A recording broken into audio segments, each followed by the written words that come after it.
After the All-Star game this past Sunday, Anthony Edwards had this to say about the lack of competitiveness. I think for me, it's an all-star game, so I don't think I will ever look at it like being super competitive. It's always fun.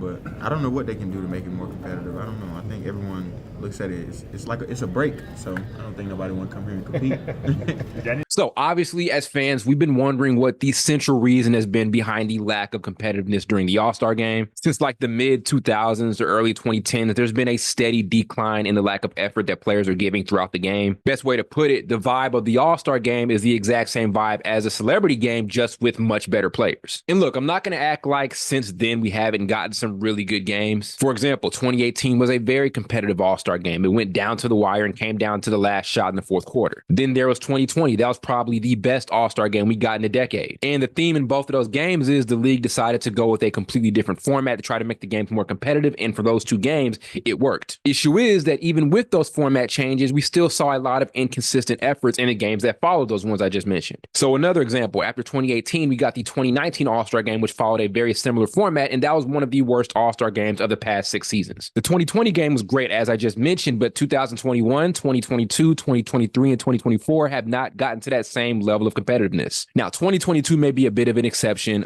They were able to kind of make up for the lack of defense because of some of the unreal plays we saw the players making. Then we had that game winner by Bron to seal it, and also an unreal shooting performance by Stephen Curry, probably the best display of shooting we've seen in NBA history. But all those format changes were supposed to increase competitiveness, and they did for a while. But then again, like I said, that effort just got so inconsistent over the years, and here we are now. And this kind of lets me know that we don't necessarily need to blame the league for this. I hear a lot of people say things like we need a new format, the game needs to be revamped. To be completely honest, I don't know what else the league can do to step in and try to change the game or the entire weekend and make it a lot more entertaining to fans. And I've come to this conclusion. Very simple. No matter what format it is, it's simply going to fall back on the players and the effort that they decide to give. Yes, it's amazing to see how well these guys can shoot the ball. Like last night, Damian Lillard was absolutely ridiculous from long distance. And it's great to see the athletic plays they can pull off. And it's also nice to see their comedic sides out there on the court. But I can't stress this enough. The people, the fans, want to simply see a competitive game. People want to see the best players go at it. This is an era of NBA fandom where people have access to the off-season workouts and the runs and the 1v1 matchups, and people want to see all of that on the biggest stage. And the issues with the game now is, as was apparent last night, there wasn't a player on the court that was really looking to set a competitive tone. And as made apparent by Anthony Edwards, as I just showed y'all that clip earlier, that's not what the players are really looking at this like. And I can understand it just a bit from a player's perspective, right? It is a very long season. They've already played majority of the season before the All-Star weekend got started. There are a ton of back-to-backs, even though we've seen a general decrease in back-to-backs since 2015. But I can kind of understand why players view this as nothing else but a break, and it's definitely reflected through the effort they're giving in the game. But we have to realize as fans, and what players also have to realize is this: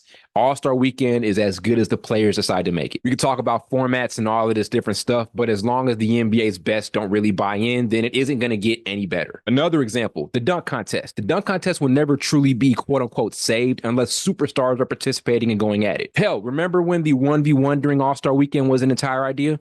Spencer Dinwiddie came out and said that players won't do it, the best guys won't do it because they don't want to lose on that stage. So I hope we get a better product during All-Star weekend next season, but this year's All-Star weekend sadly was yet another miss by the NBA.